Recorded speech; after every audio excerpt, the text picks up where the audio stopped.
कि एक दिन भगवती पार्वती ने भगवान शंकर से निवेदन किया कि हे नाथ, यदि आप मुझ पर प्रसन्न हैं और मुझे अपने चरणों की दासी मानते हैं, समझते हैं, तो आप कृपा करके मेरे अज्ञान का हरण करो और मुझे भगवान की कथा सुनाओ। जो मोह पर प्रसन्न सुख राशि, जानी सत्य मोहि निज दासी, तो प्रभु हरो मोर अज्ञाना, कही रघुनाथ कथा विधि माना। अनेक प्रकार से भगवान के चरित्र को सुना करके आप मेरे अज्ञान का हरण करो। भगवती पार्वती ने भगवान शंकर से निवेदन किया और भगवती पार्वती ने प्रश्न भी किया। प्रश्न किया कि जो नृप तनयत ब्रह्म किम, अगर भगवान ब्रह्म है, राम जी पर ब्रह्म है, तो ये राजा के पुत्र कैसे हो सकते हैं? जो नृप तनयत ब्रह्म किम, और अगर वो ब्रह्म है तो नारी विरह मति भो, नारी के विरह में ऐसा विलाप करते हैं। ये विपरीत चरित्र है। एक तरफ तो ब्रह्म है और ब्रह्म तो ज्ञान स्वरूप है, ब्रह्म को ज्ञान स्वरूप कहा गया है। सभी दार्शनिकों ने परमात्मा को, ब्रह्म को ज्ञान स्वरूप ही कहा है। ऐसे ज्ञान स्वरूप ब्रह्म में इतना अज्ञान कि वो अपनी नारी के लिए रोए, ये तो विपरीत चरित्र है। लेकिन एक बात आपको बतावें कि विपरीत गुण का जो आश्रय होता है वही ब्रह्म होता है। परस्पर विरुद्ध गुणाश्रयत्वम ब्रह्मत्वम, परस्पर विरुद्ध गुणों का जो आश्रय होता है वो ब्रह्म होता है। ब्रह्म का यह भी एक लक्षण है। विरुद्ध गुण का मतलब जैसे ज्ञान और अज्ञान, ये दोनों परस्पर विरोधी गुण हैं। जहां ज्ञान होगा वहां अज्ञान नहीं होगा, जहां अज्ञान होगा वहां ज्ञान नहीं होगा। छोटा बड़ा, अणु और महान, जो अणु होगा वो महान नहीं होगा, जो महान होगा वो अणु नहीं होगा। जो कोमल होगा वो कठोर नहीं होगा, जो कठोर होगा वो कोमल नहीं होगा, क्योंकि ये परस्पर विरुद्ध गुण है। और परस्पर विरुद्ध गुण एक साथ किसी के अंदर नहीं रहते। हमारे आपके अंदर अगर कोमलता होगी तो कठोरता नहीं होगी, अगर कठोरता है तो कोमलता नहीं होगी। अगर हमारे आपके अंदर ज्ञान है तो अज्ञान नहीं होगा, और अगर अज्ञान है तो ज्ञान नहीं होगा। लेकिन भगवान की क्या विशेषता है, ब्रह्म की क्या विशेषता है?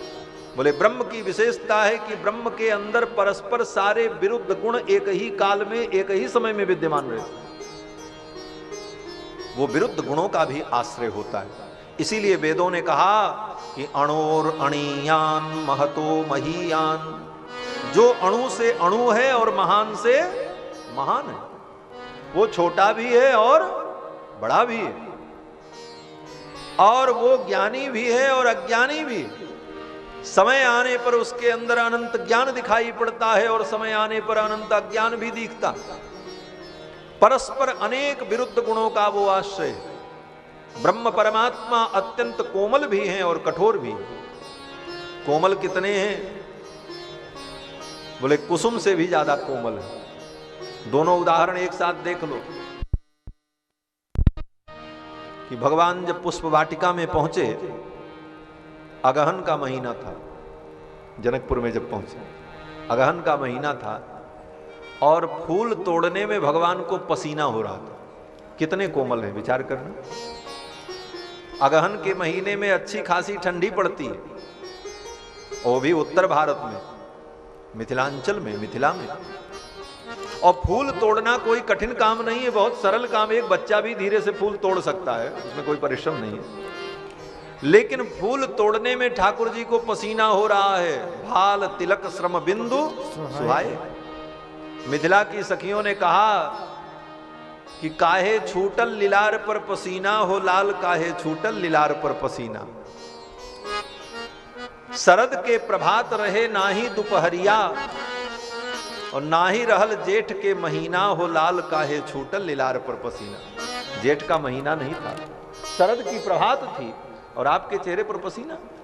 तो ये भगवान की कोमलता है, इतनी कोमलता, और इतनी कोमलता के साथ साथ भगवान में इतनी कठोरता भी है कि वज्र के समान जो धनुष है, उस धनुष को ठाकुर जी ने ऐसा उठा लिया कि कोई देख ही नहीं पाया, और कब तोड़ दिया पता भी नहीं चला। वज्र के समान धनुष को क्षण भर में ठाकुर ने तोड़ दिया, ये कठोरता भी। तो परस्पर जो विरुद्ध गुण हैं, वो गुण एक साथ एक समय में भगवान में विद्यमान रहते हैं, यही ब्रह्म की विशेषता है।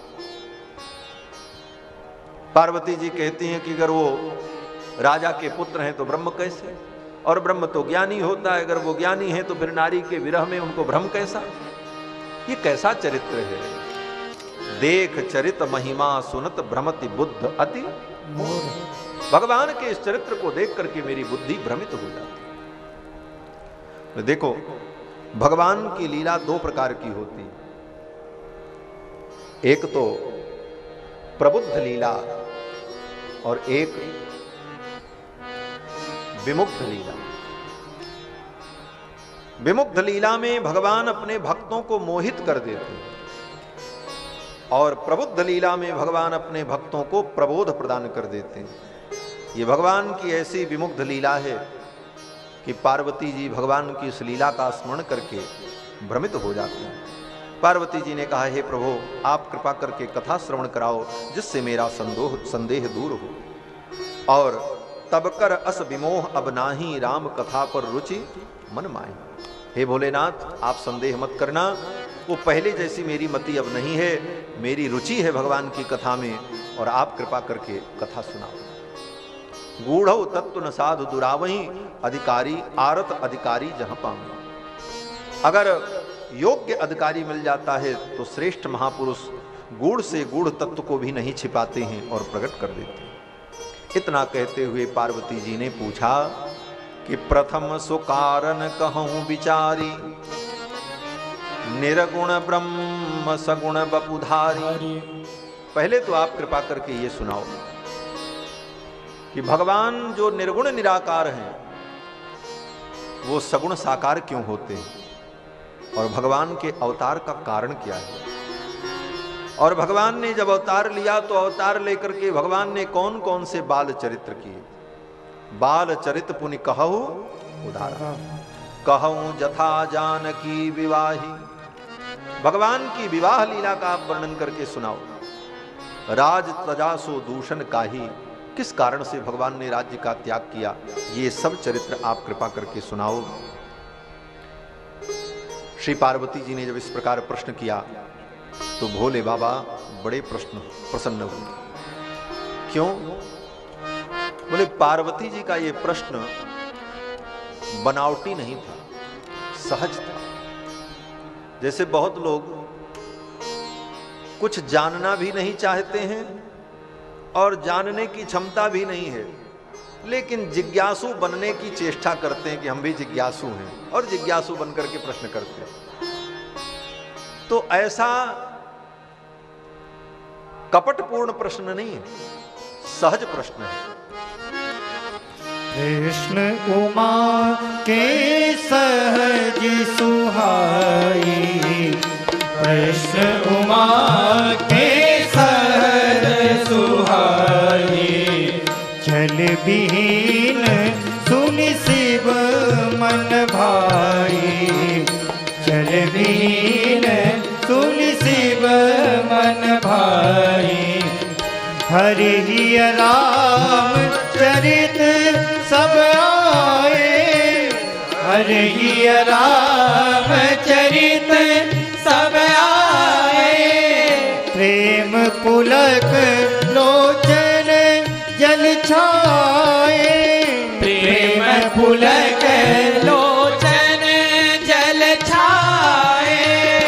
श्री रघुनाथ रूप उर आवा, श्री रघुनाथ रूप उर आवा।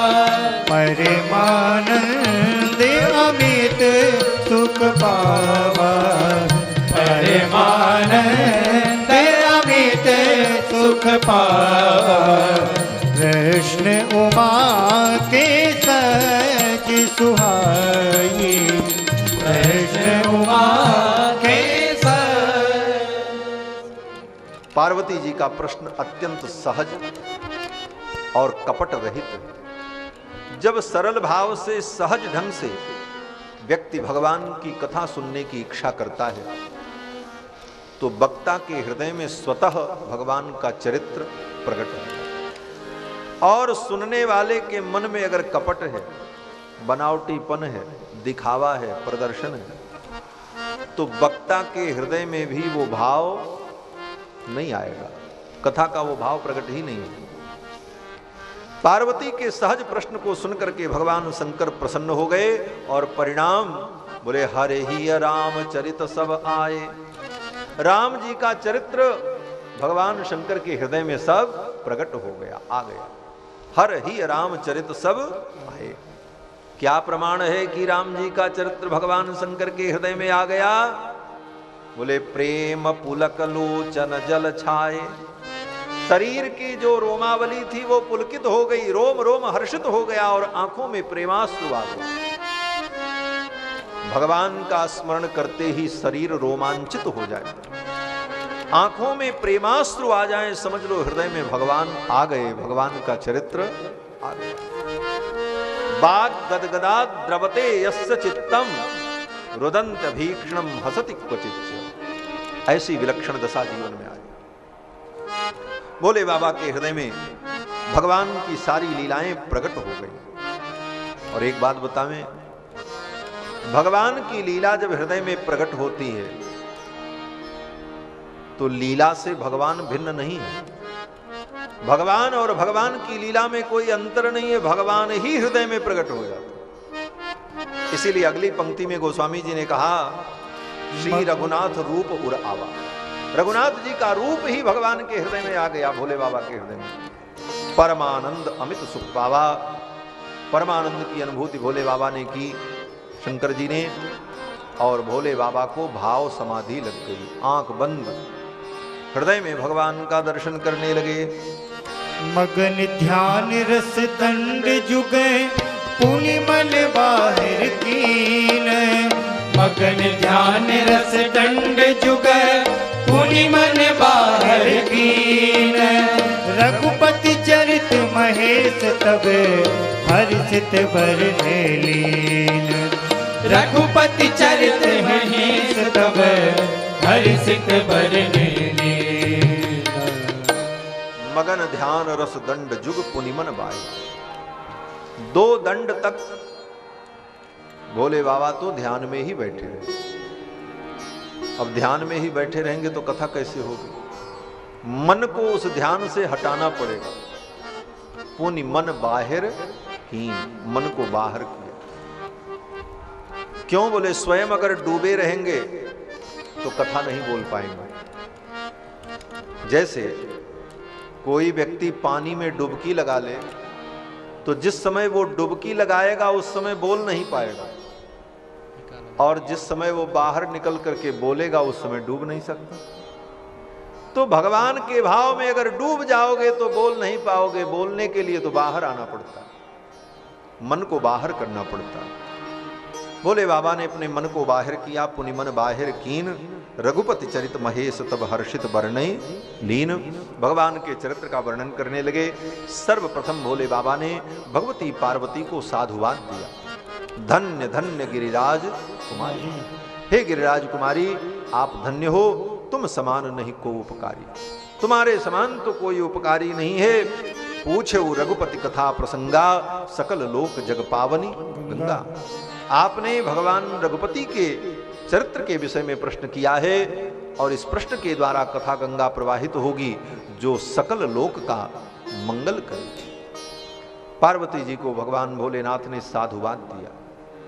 देखो, सच्चा प्रेमी श्रोता मिल जाए तो वो साधुवाद का पात्र होता है, क्योंकि उसके प्रश्न से, उसकी जिज्ञासा से अनेक लोगों का कल्याण होता है। श्रीमद्भागवत महापुराण में भी वर्णन है कि सुखदेव जी महाराज से राजा परीक्षित ने जब प्रश्न किया तो परीक्षित जी को सुखदेव जी ने साधुवाद दिया। साधु पृष्ठम महाराज, हे राजन, तुमने बहुत सुंदर प्रश्न किया है। एवं निशम्य भृगुनंदन साधुवादम वैयासिकस्य भगवानथ विष्णुरातं प्रत्यर्च कृष्णचरितं कलिकल्मषग्नं व्याहर्तुमारभत भागवत प्रदान। सुखदेव जी ने राजा परीक्षित को साधुवाद दिया। धन्य हो राजन, तुमने ऐसा सुंदर प्रश्न किया है। तुम्हारे इस प्रश्न से लोकहित होगा, लोक मंगल होगा।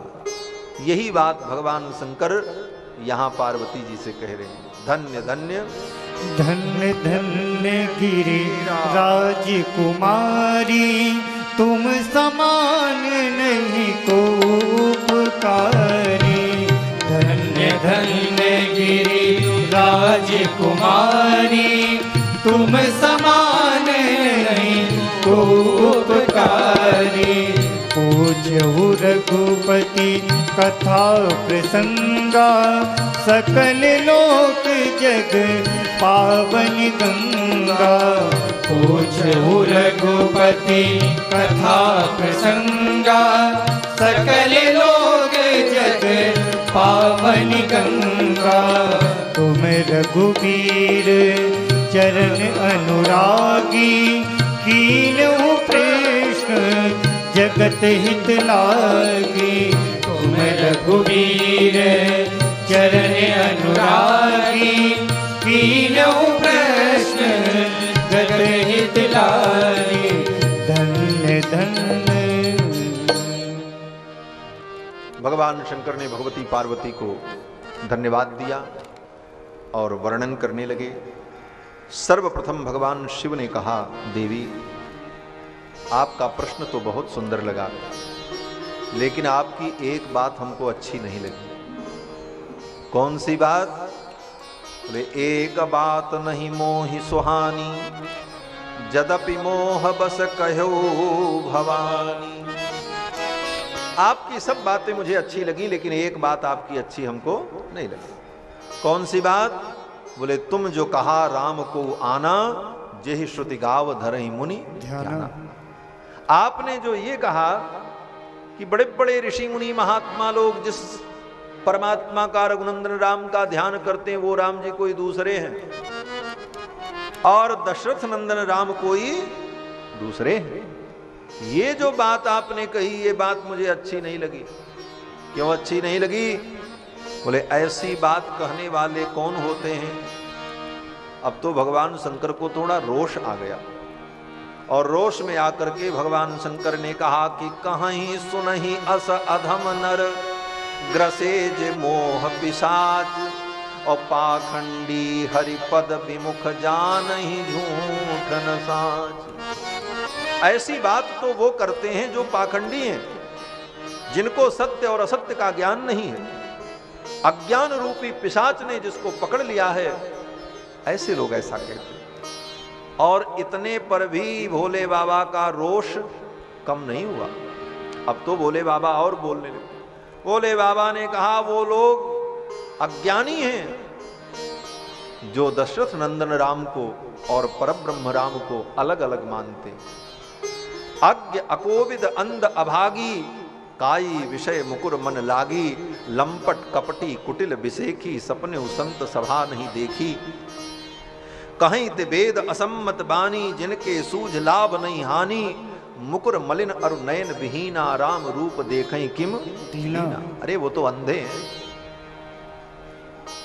इस प्रकार भगवान शिव ने बड़ी लंबी फटकार लगाई, और फिर भगवान शंकर कहते हैं कि जिन कृतमो महामोह मदपाना, तिन कर कहा करिय नहीं काना।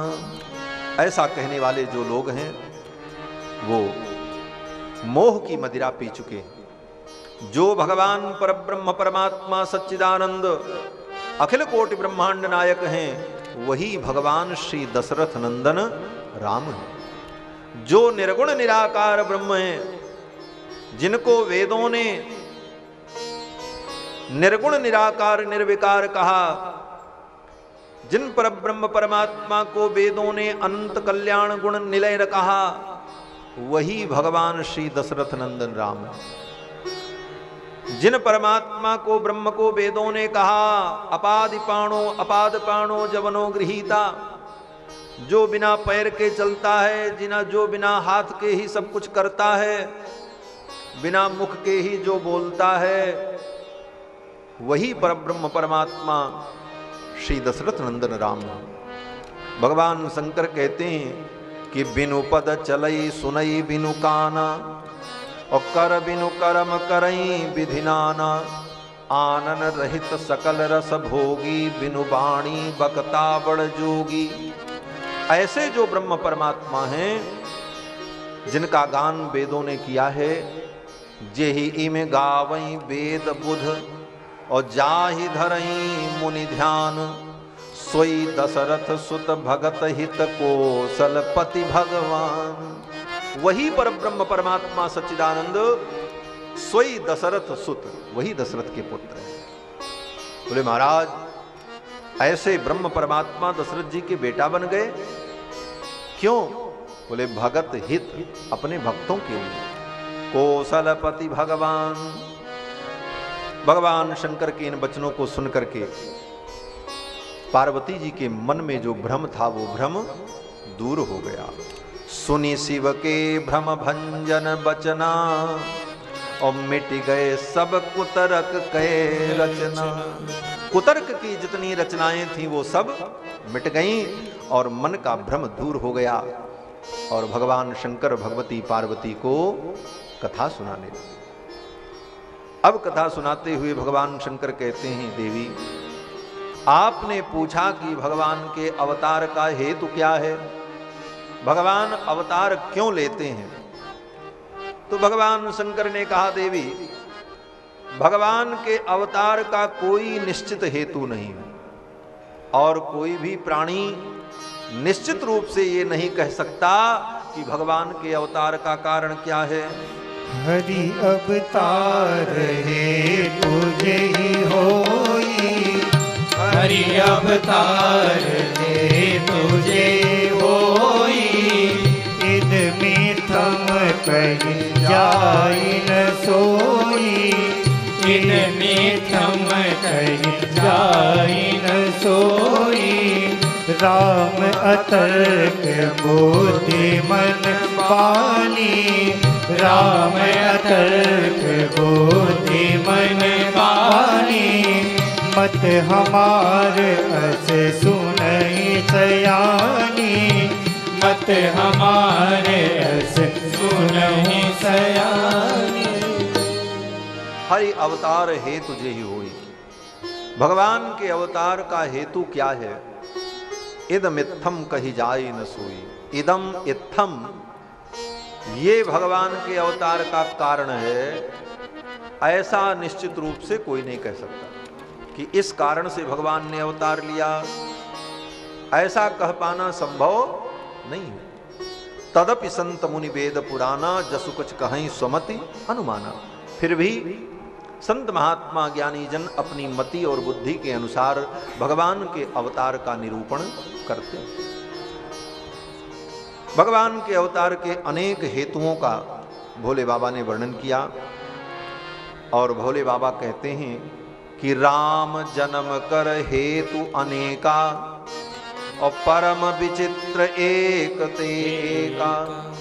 राम जी के जन्म के अनेक हेतु हैं, अनेक कारण हैं, और परम विचित्र और एक से एक विलक्षण है।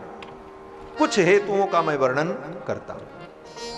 पहले हेतु का वर्णन करते हुए भोले बाबा कहते हैं कि द्वारपाल हरि के प्रिय दो, जय अरु विजय जान सबको।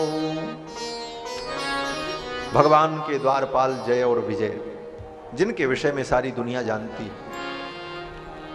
इनको शनकादिकों का शाप हो गया, और इनके उद्धार के लिए भगवान ने अवतार लिया। भगवान के अवतार का यह भी एक कारण है। शनकादिकों ने भगवान के पार्षदों को शाप क्यों दिया? बोले यहां पर तो कोई ऐसा कारण नहीं लिखा है, लेकिन संतों के मुख से, महापुरुषों के मुख से हम लोगों ने जो सुना है, एक भाव ये है कि एक बार वैकुंठ में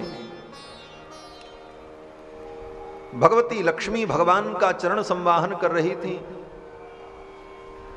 तो भगवान के चरणों की कोमलता का अनुभव करती हुई भगवती लक्ष्मी ने भगवान से कहा, नाथ आप इतने कोमल हो, आपकी कोमलता का तो मैंने अनुभव किया, इतने कोमल हो कि मैं अपने हाथों से आपके चरण का संवाहन करती हूं तो डर लगता है कि कहीं आपके शरीर में निशान न बन जाए, पीड़ा न हो जाए। अब आप सोचो, लक्ष्मी जी स्वयं कितनी कोमल हैं, कमला हैं, कमल से प्रकट हुई हैं और कमल से भी ज्यादा कोमल है। और कमला के कर कमल कितने कोमल होंगे, और उन कोमल कर कमलों से लक्ष्मी जी भगवान के चरण कमल का जब संवाहन करती हैं तो लक्ष्मी जी को डर लगता है कि कहीं मेरे कर की कठोरता के कारण भगवान के चरणों में पीड़ा न हो जाए। तो भगवान के चरण का संवाहन कैसे करती हैं? बोले अपने कर की छाया से। लक्ष्मी जी भगवान के चरण को ऐसे पकड़ करके नहीं दबाती, बस ऐसे ऐसे चरण के ऊपर अपने हाथ को दिखाती जाती है, हाथों की छाया से भगवान के चरण का संवाहन करती है। भगवान इतने कोमल। तो लक्ष्मी जी ने कहा, प्रभु आपकी कोमलता तो बड़ी विलक्षण है, आपकी कोमलता का तो मैंने अनुभव किया, लेकिन जब आप असुरों से युद्ध करते हैं तो आप इतने कठोर हो जाते हैं, ये बड़े बड़े दुर्दांत दानव आपके ऊपर अनेक प्रकार के अस्त्र शस्त्रों का प्रयोग करते हैं और आप विचलित भी नहीं होते। उस कठोरता को मैं देखना चाहती हूं। भगवान ने कहा, अच्छा आपकी इच्छा है तो जरूर लीला होगी। भगवान ने जय विजय को बुलाया, द्वार पर खड़े थे दोनों द्वारपाल। भगवान ने बुलाया, इधर आओ। जय विजय दोनों आए। प्रभु की आज्ञा है। भगवान ने कहा, मेरे सेवक हो। जय विजय ने कहा, हाँ प्रभु मैं तो आपका सेवक हूं। बोले सेवक का धर्म क्या है? जय विजय ने कहा, सेवक का धर्म है स्वामी की आज्ञा का पालन करना। आज्ञा सम न सुसाहिब सेवा। आज्ञा से बढ़कर के कोई सेवा नहीं होती। आज्ञा पालन करना हमारा धर्म है। तो भगवान ने कहा, मेरी आज्ञा का पालन करोगे? जय विजय ने कहा, आप आज्ञा करें। तो भगवान ने कहा कि आज लक्ष्मी जी मेरी कठोरता देखना चाहती हैं, तो तुम ऐसा करो कि अपनी गदा के द्वारा पूरी शक्ति से हमारे ऊपर प्रहार करो मेरी छाती पर, और मैं अपनी कठोरता इनको दिखा दूं कि मैं कितना। जय विजय तो कांप गए महाराज। जय विजय ने हाथ जोड़ लिया, प्रभु हम आपके ऊपर प्रहार करें ये तो अपराध होगा प्रभु। भगवान ने कहा, ये मेरी आज्ञा है। जय विजय ने कहा, भले आपकी आज्ञा है लेकिन इस आज्ञा का हम पालन नहीं कर सकते। भगवान ने कहा, तो ठीक है फिर जाओ, जाकर के जहां तुम्हारी सेवा है वहां सेवा करो। जय विजय पुनः द्वार पर चले आए। भगवान ने संकल्प किया कि जय विजय हमारे ऊपर प्रहार करें और लक्ष्मी जी इस कठोरता को देखें। तो अब जय विजय को ये काम करना ही पड़ेगा, भले चाह करके न तो अनचाहे ही ये काम इनको करना पड़ेगा। और भगवान ने ऐसी लीला की, भगवान ने अपने संकल्प से अपने गले की बनमाला की दिव्य सुगंध को सनकादिकों के पास भेजा। भगवान के गले में जो सुंदर बनमाला है, पंचभिर ग्रथिता माला बनमाला प्रकीर्तिता, तुलसी कुंद मंदार पारिजात सरोरुहै। तुलसी कुंद मंदार पारिजात और कमल, इतने पुष्पों से बनी हुई सुंदर जो भगवान की बनमाला, उस बनमाला की दिव्य सुगंध भगवान के दिव्य अंग का स्पर्श करके भगवान के संकल्प से वो सुगंध चल पड़ी और वहां पहुंची जहां सनकादिक समाधि में बैठे हुए। सनकादिकों के सन्निकट जब वो सुगंध पहुंची और नासिका के मध्य में, नासिका के माध्यम से उनके हृदय के मध्य में वो पहुंची, तो उस सुगंधी के कारण उनकी समाधि टूट गई। किंजल क मिश्र तुलसी मकरंद वायु अंतर्गत स्वविवरेण चकार तेषां संक्षोभम अक्षरजुषामपि चित्त तन्नो। उस दिव्य सुगंधि को प्राप्त करके सनकादिकों की समाधि टूट गई और उस गंध का अनुभव करते हुए सनकादिक चल पड़े और वो गंध सीधे वैकुंठ से आ रही, सीधे वैकुंठ पहुंचे। द्वार पर जय विजय ने रोक दिया, भीतर नहीं जा सकते। सनकादिकों ने कहा मुझे जाना है, भगवान का दर्शन करना है, मत रोको। जय विजय ने फिर रोक दिया। 3 बार जब जय विजय ने रोका तो सनकादिकों को क्रोध आया और सनकादिकों ने जय विजय को शाप दे दिया, जाओ 3 जन्म तुम राक्षस बनोगे। उसी समय भगवान वैकुंठ के द्वार पर आ गए। भगवान ने सनकादिकों को देखा, सनकादिकों ने भगवान के चरणों में प्रणाम किया।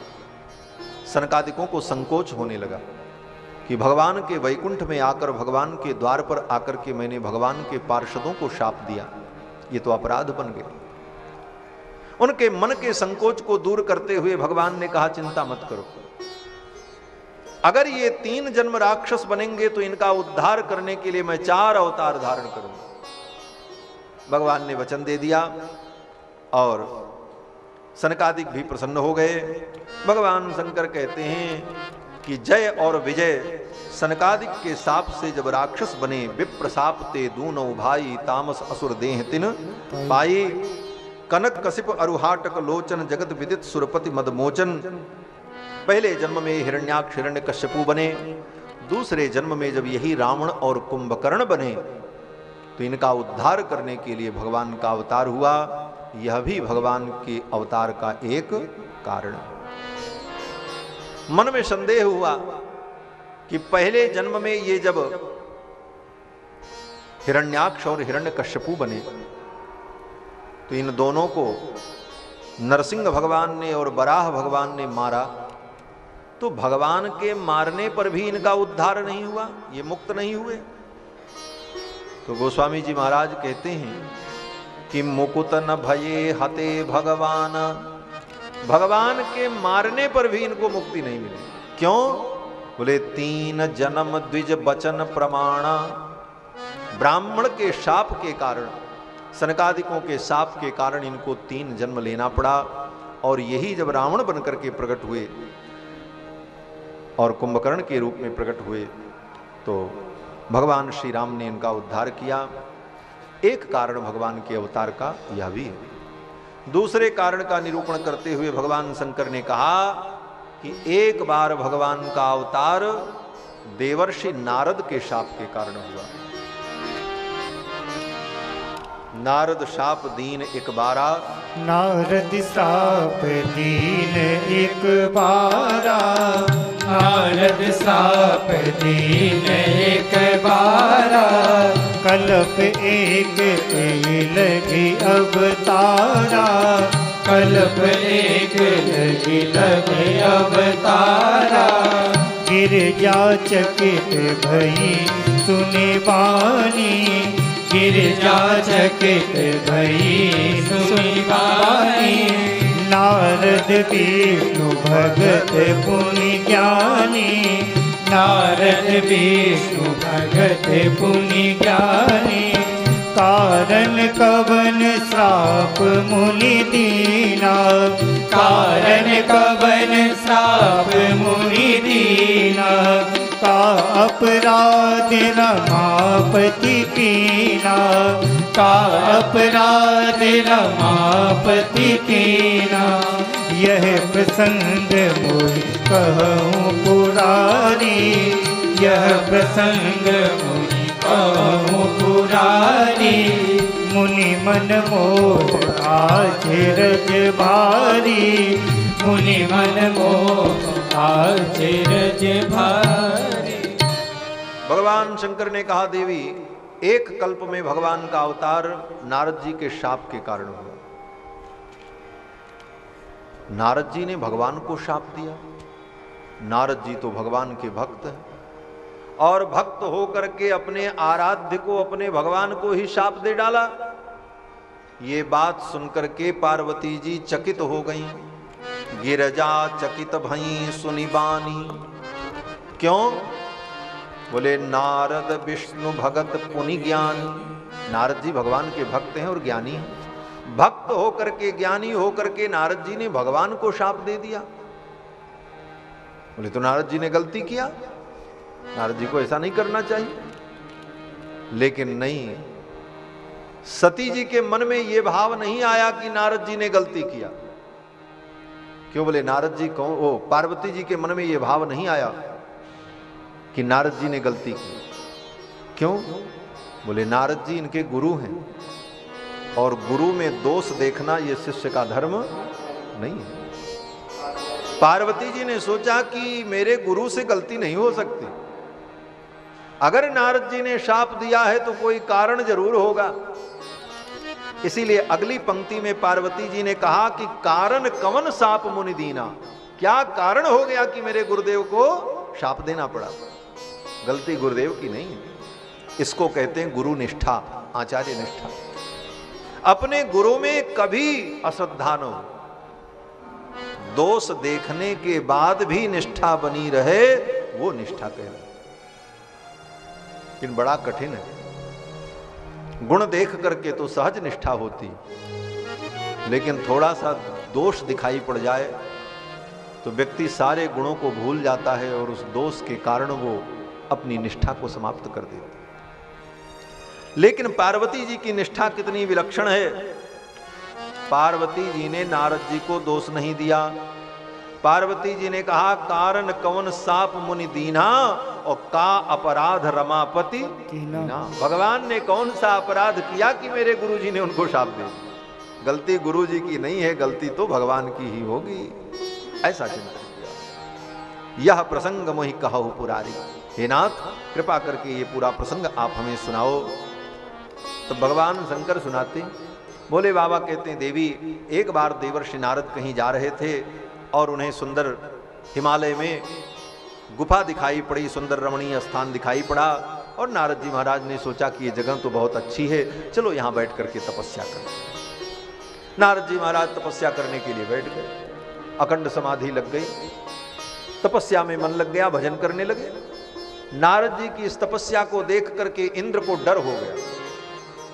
इंद्र डरने लगे कि कहीं नारद जी मेरे पद को लेने के लिए तो तपस्या नहीं कर रहे हैं। जबकि नारद जी को इंद्र पद की कोई आवश्यकता ही नहीं। इंद्र का पद क्या है? कुछ नहीं है। भगवत भक्तों के लिए, संतों के लिए इंद्र का पद, ब्रह्मा का पद, जो कोई जीवन में संग्रह नहीं करता। एक कौपीन भी जो पहनता, उस कौपीन भी 8 गांठ है, उसमें इतनी फटी है कि गांठ लगा करके कौपीन पहनना पड़ रहा। खाने को क्या है? बोले भाजी, वो भी बिना नमक की। और इतने मात्र से ही साधु इतना प्रसन्न और संतुष्ट रहता है कि उसके सामने इंद्र का पद भी तुच्छ है। वो इंद्र के पद को भी तुच्छ समझता है। 8 गांठ कौपीन में भाजी बनी अलोन, अस साधुन के सामने इंद्र बापुरो कौन? ऐसे संतों के सामने इंद्र पद का क्या महत्व होगा? इंद्र अपने जगह पे बैठा हो। लेकिन इंद्र के मन में दुर्भाव आ गया कि नारद जी तो मेरे पद के लिए, मेरी गद्दी को प्राप्त करने के लिए तप कर रहे। गोस्वामी तुलसीदास जी ने यहां पर एक बड़ा सुंदर दोहा दिया। सूख हाड़ ले भाग सठ, स्वान निरख्य मृगराज। सूख हाड़ ले भाग सठे, स्वान निरख मृगराज। सूख हाड़ ले भाग सठे, स्वान निरख मृगराज। छीन ले जन जान जड़े, तिन सुरपति न लाज। छीन ले जन जान जड़े, तिन सुरपति न लाज। सूख हाड़ ले भाग सठे, स्वान निरख मृगराज। सूख हाड़ ले भाग सठे, स्वान निरख मृगराज। हाँ, स्वान निरख मृगराज। यहां पर इंद्र की उपमा गोस्वामी जी महाराज कुत्ते से दे रहे हैं। कहते हैं जैसे कोई कुत्ता था, सूखी हड्डी लेकर के जा रहा था उस सूखी हड्डी में कुछ था नहीं, मांस तो था ही नहीं, केवल हड्डी ही थी। उसी हड्डी को अपने दाढ़ों से दबा दबा करके चबा रहा था कुत्ता। जब हड्डी को चबा रहा था तो मसूड़े में धंस जाने के कारण, हड्डी के कारण, क्योंकि हड्डी कठोर होती, बार बार दांत से उसको रगड़ रहा था, पीस रहा था। वो हड्डी उसके मसूड़े में लग गई और मसूड़े से खून निकलने लगा। उसी को चाट चाट करके वो संतुष्ट हो रहा था। वो कुत्ता समझ रहा था कि ये हड्डी के अंदर से रस निकल रहा। एकांत में बैठ करके उस हड्डी को कुत्ता चबा रहा था। उसी समय कहीं से एक सिंह आ गया, शेर आ गया। उस शेर को देख करके वो कुत्ता अपनी हड्डी लेकर के वहां से भागा। क्यों भागा? बोले कुत्ते की सोच देखो। उसने सोचा कि ये सिंह मेरी हड्डी को छीनने के लिए आया है। अब आप विचार करो, वो सिंह उस हड्डी को लेकर के क्या करेगा?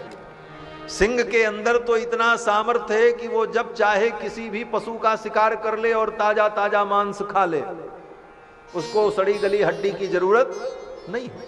लेकिन कुत्ते की अपनी सोच है कि मेरी हड्डी छीनने आ गया। उसी प्रकार नारद जी को इंद्र पद और ब्रह्म पद, इसकी कोई आवश्यकता नहीं है। और अगर नारद जी चाहें तो कभी भी ये पद नारद जी को मिल सकता है। और नारद जी ने कभी चाहा नहीं और नारद जी कभी चाहेंगे भी नहीं। लेकिन इंद्र को लगने लगा कि नारद जी मेरे पद के लिए ही तपस्या कर रहे। इंद्र के मन में दुर्भाव उत्पन्न हुआ और इंद्र ने नारद जी की तपस्या को भंग करने के लिए कामदेव को भेजा। कामदेव अपने परिकरों को लेकर के आया। कामदेव ने अनेक उपाय किए, लेकिन नारद जी विचलित नहीं हुए। अंत में कामदेव पराजित हो गया और कामदेव ने नारद जी के चरणों में समर्पण कर दिया। कामदेव ने कहा महाराज मैं हार गया। नारद जी महाराज हंसने लगे, प्रसन्न हो गए। बोले जाओ कामदेव, मैंने तुमको क्षमा कर दिया। कामदेव के ऊपर नारद जी को क्रोध भी नहीं आया और कामदेव तो चला गया। लेकिन नारद जी के मन में अभिमान जरूर आ गया। नारद जी सोचने लगे कामदेव आया और कामदेव ने इतना सब कुछ तांडव किया, लेकिन कामदेव का मेरे ऊपर कोई प्रभाव नहीं हुआ। मैंने कामदेव को जीत लिया। और तो और इतना ही नहीं, मैंने तो क्रोध को भी जीत लिया। कामदेव के ऊपर मुझे क्रोध भी नहीं आया। कामदेव को तो भगवान शंकर ने भी जीता था, लेकिन क्रोध को भगवान शंकर भी नहीं जीत पाए। क्रोध में आकर के भगवान शंकर ने कामदेव को भस्म कर दिया था, लेकिन मैंने तो क्रोध को भी जीत लिया। काम और क्रोध दोनों को मैंने जीत लिया, दोनों को वश में कर लिया। इस बात का नारद जी को अभिमान हो गया और नारद जी महाराज चल पड़े तपस्या से। नारद जी ने कहा चल करके ये घटना शंकर जी को सुनावें और शंकर जी से कहेंगे भोले बाबा अभी तक आप कामारी थे, अब हम भी कामारी हो गए, हमने भी काम को जीत लिया है। और सीधे भगवान शंकर के यहां पहुंच गए। नारद जी जब पहुंचे तो नारद जी को देख करके भोले बाबा बड़े प्रसन्न हुए। भोले बाबा ने सोचा देवर्षि नारद आ गए, ये भगवान के परम भक्त हैं और भक्त जब मिलते हैं तो भगवान की ही चर्चा करते हैं। अब ये राम जी की चर्चा सुनाएंगे और हमें राम चर्चा सुनने को मिलेगी। ये सोच करके भोले बाबा बड़े प्रसन्न हुए। शंकर जी को बड़ी प्रसन्नता हुई। लेकिन यहां तो उल्टा ही हो गया हमारा। नारद जी पहुंचे, भगवान शंकर ने सोचा कि ये रामचरित्र सुनाएंगे, लेकिन रामचरित्र न सुना करके नारद जी ने कौन सा चरित्र सुनाया? कामचरित्र। मारि चरित शंकर ही सुनाए, मारि चरित शंकर ही सुनाए। अति प्रिय जानी महेश सिखाए, अति प्रिय जानी महेश सिखाए। बार बार बिन बहु मुनि तोय, बार बार बिन बहु मुनि तोय। जिम यह कथा सुनायहु मोहि, जिम यह कथा सुनायहु मोहि। तिम जन हरि सुनावहु कबहु, तिम जन हरि चलेहु प्रसंग दुरायहु तबहु चलेहु प्रसंग दुरायहु तबहु मारि चरित शंकर सुनाए। बोले बाबा तो सोच रहे थे कि ये रामचरित सुनाएंगे, लेकिन नारद जी ने कौन चरित सुनाया? मार चरित शंकर ही सुनाए। बोले बाबा जान गए, भगवान शंकर जान गए सब कुछ। और भगवान शंकर ने कहा कोई बात नहीं, बार बार मैं आपको समझा रहा हूं हे मुनिवर, यहां तो आपने ये चर्चा कर दी, लेकिन और कहीं ये चर्चा मत करना। और जगह अगर करना भी तो कोई बात नहीं, लेकिन भगवान के सन्निकट जाकर के, भगवान श्री हरि के सन्निकट जाकर के ये चर्चा मत करना। नारद जी ने कहा अगर कोई चर्चा छेड़ दे तब? बोले अगर कोई दूसरा भी छेड़ दे तो चले वो प्रसंग दुरायो तब हो, फिर भी इसको छिपा लेना। अगर प्रसंग भी चल जाए तो इस प्रसंग को वहीं समाप्त कर देना। भगवान शंकर ने नारद जी को बड़ा सुंदर उपदेश किया, लेकिन नारद जी को यह उपदेश समझ में नहीं आया। क्यों? बोले भगवान की इच्छा बड़ी प्रबल है, राम जी जो करते हैं वही होता है। राम कीन चाहे सोई होई, करे अन्यथा अस नहीं होई। और नारद जी चल पड़े, और नारद जी सीधे पहुंचे कहां? वैकुंठ, क्षीर सागर। क्षीर सिंधु गवने मुनिनाथा, जहां बस श्रीनिवास श्रुति नाथा। भगवान को पता चल गया कि नारद जी को अभिमान हो गया, और अब इस अभिमान को दूर करना पड़ेगा। लेकिन अब ये अभिमान दवा से ठीक होने वाला नहीं है। दवा तो शंकर जी ने दी थी, लेकिन उस दवा को नारद जी ने खाया ही नहीं। अब ये अभिमान का फोड़ा बड़ा हो गया है, और इतना बड़ा भी नहीं हुआ कि इसका ऑपरेशन किया जा सके, और दवा से ये ठीक होने वाला नहीं। तो भगवान ने सोचा अब इनके अभिमान का फोड़ा जो है इसको और बढ़ाया जाए। जब ये बढ़ जाएगा तब ऑपरेशन करने लायक हो जाएगा। इसलिए भगवान ने भी बड़ी अद्भुत लीला की। नारद जी जब पहुंचे तो स्वयं भगवान उठ करके उनका स्वागत करने लगे। हरस मिले उठ रमा निकेता, बैठे आसन ऋषि समेत। अन्य दिनों में नारद जी जब भगवान के पास जाते थे तो भगवान अपने आसन पर बैठे रहते थे, नारद जी भगवान को प्रणाम करते। लेकिन आज तो भगवान ही उठ करके दौड़ पड़े, आइए आइए महर्षि आइए, आप तो धन्य हैं, दिव्य हैं। नारद जी ने सोचा लगता है इनको भी पता चल गया है कि मैंने काम को जीत लिया। अब देखो, पहले आते थे तो कोई पूछता नहीं था, अब तो ये स्वयं दौड़ करके मेरा स्वागत कर रहे। अब तो नारद जी का अभिमान थोड़ा और बढ़ गया। और फिर भगवान जब नारद जी को लेकर के आए तो हर बार नारद जी आते थे तो भगवान के चरणों में बैठते थे। भगवान अपने आसन पर बैठते थे और नारद जी चरणों में बैठते थे। लेकिन आज भगवान ने नारद जी को जबरदस्ती पकड़ करके अपने ही आसन पर बैठा दिया बगल में। बैठे आसन ऋषि समेता, अपने ही आसन पर बगल में नारद जी को बैठाया। नारद जी तो और भूल गए। देखो, पहले हम आते थे तो वहां बैठना पड़ता था, अब ये जान गए मेरी महिमा को और अपने बराबर मुझे आसन दे रहे हैं, क्योंकि मैंने काम को भी जीत लिया, क्रोध को भी जीत लिया। और इतना ही नहीं, नारद जी महाराज भगवान को प्रणाम करते थे और कहते थे महाराज आज आपका दर्शन हुआ, मैं कृतकृत्य हुआ, मैं धन्य हुआ। हमेशा नारद जी ऐसा बोलते थे, लेकिन आज भगवान क्या बोल रहे हैं? बोले बिहस चराचर राया, बहुते दिनन कीन मुनि दाया। भगवान ने कहा हे मुनिनाथ, हे मुनिवर, बड़े दिनों पर आप मेरे ऊपर दया कर रहे हैं, बड़े दिनों बाद आपने दर्शन दिया है, ऐसी कृपा मेरे ऊपर की है। नारद जी सोचने लगे अब मैं भी कृपा करने लायक हो गया, मेरी भी कृपा का महत्व हो गया समाज में। भगवान भी मेरी कृपा की अपेक्षा कर रहे हैं और कह रहे हैं बहुते दिनन कीन मुनि दाया। अब क्या था महाराज, जब अभिमान की चरम सीमा पहुंच गई तो अब नारद जी से कैसे रहा जाए। नारद जी ने वर्णन शुरू किया और जो मना किया था भगवान शंकर ने वही चरित्र नारद जी ने वर्णन किया। काम चरित नारद सब भाखे, यद्यपि प्रथम बरेज शिव राखे। काम चरित नारद सब भाखे, यद्यपि प्रथम बरेज शिव राखे। अति प्रचंड रघुपति के माया, यही न मोह अस को जग जाया।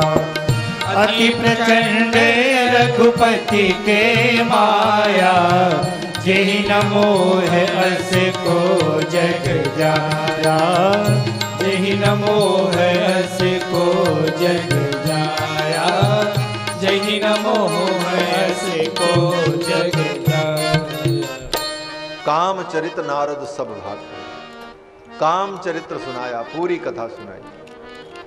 भगवान मुस्कुरा रहे थे। यद्यपि प्रथम बरज सिम राखा, यद्यप भगवान शंकर ने मना किया था, लेकिन नारद जी ने स्वयं वर्णन किया। गोस्वामी जी महाराज कहते हैं यही भगवान की माया है। अति प्रचंड रघुपति कहे माया, भगवान की माया बड़ी प्रचंड है।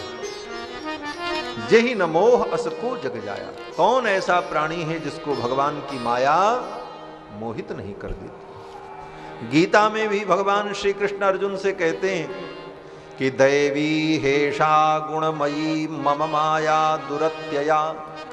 ये मेरी माया बड़ी दुरत्या है, बड़ी प्रचंड है। नारद जी महाराज ने सब कुछ वर्णन किया। भगवान तो सब जान ही रहे थे और मुस्कुराते हुए भगवान ने कहा, महाराज आपका कामदेव क्या बिगाड़ सकता है। आप तो योगी हैं, साधक हैं, सिद्ध पुरुष हैं। तुम्हारे सुमिरन ते मिटई मोह मार मद मान। भगवान ने और चढ़ा दिया नारद जी को। नारद जी ने को भगवान ने कहा, नारद जी तुम्हारे सुमिरन ते मिटई मोह मार मद मान। जो व्यक्ति आपका स्मरण करेगा उस व्यक्ति का काम क्रोध विकार नष्ट हो जाएगा। आपकी क्या बात है, आप तो काम विजयी क्रोध विजयी हो। नारद जी ने सोचा, वाह, अभी तक तो भगवान के स्मरण से, भगवान के चिंतन से काम क्रोध विनष्ट होता था, अब मेरे भी चिंतन भजन से काम क्रोध विनष्ट हो जाएगा। अब तो मैं भगवान के बराबर हो गया। उत्तरोत्तर नारद जी का मान बढ़ता गया। नारद जी वहां से चल पड़े, विदा हुए और भगवान ने अपनी माया फेरी। नारद जी चले, रास्ते में एक माया का नगर प्रकट हुआ। उस माया के नगर में नारद जी ने जब प्रवेश किया तो वहां के राजा शील निधि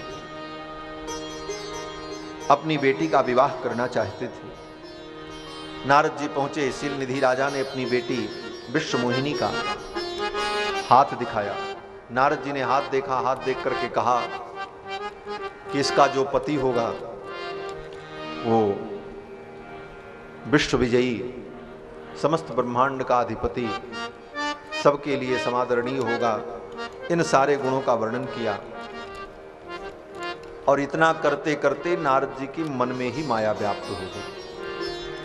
वो शील निधि राजा की कन्या जो थी विश्व मोहिनी, वो कोई और नहीं थी, भगवान की माया ही थी। जो विश्व को मोहित कर देती है उसी का नाम तो विश्व मोहिनी।